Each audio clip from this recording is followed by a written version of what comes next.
Hello, everyone. Tuesday musings from me. I'm just reading the article about Premier League, perhaps starting to think about returning to play behind closed doors at the start of May. All the pressures coming in from the broadcasters, at least what I'm reading in this article, £762 million on the line if Premier League doesn't finish by July 16th.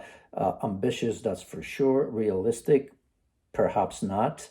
I can understand why people aren't happy with this, that it's even talked about, if it's true at all, because of course we will never know. Business is business in a way.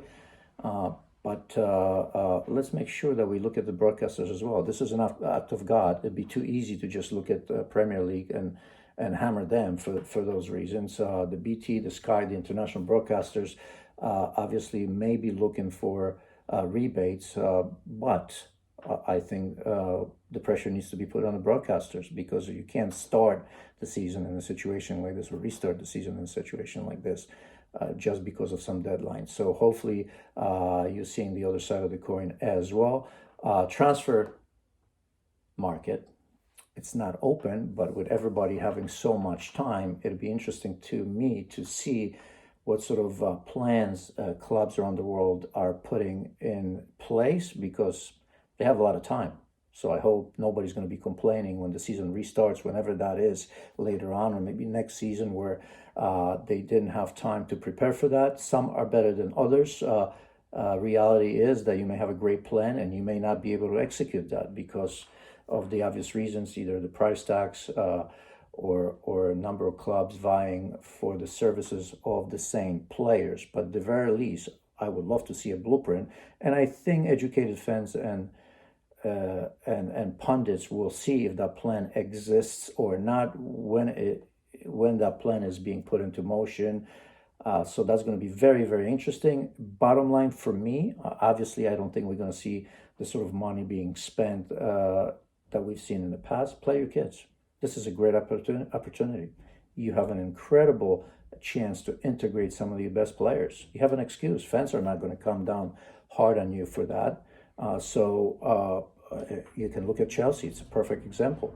What they did, it was out of necessity and because they had to. Otherwise, they would have never, ever done it. So this is a chance to let those young players come in. And of course, it's going to be one or two. The big clubs, I encourage them to do that as well. But of course, they will spend the money. It may not be as much as in the past. It may be just focus on one player, maybe two, where they open up their bank. But in general, what a great opportunity to let your young players from the academy, players that have played a little bit but never got a real chance to be part of the squad. So I encourage everybody to do that. Again, right now, at the moment, all teams around the world, and Europe in particular, taking pay cuts, players and executives and all of that.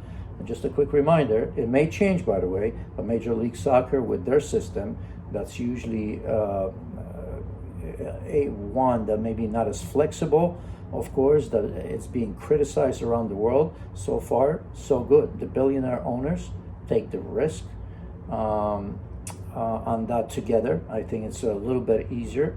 They reap the rewards together and they take the risk together. And right now, we have not heard any rumors of anybody losing jobs or taking pay cuts. And again, it's a fluid situation. It may change.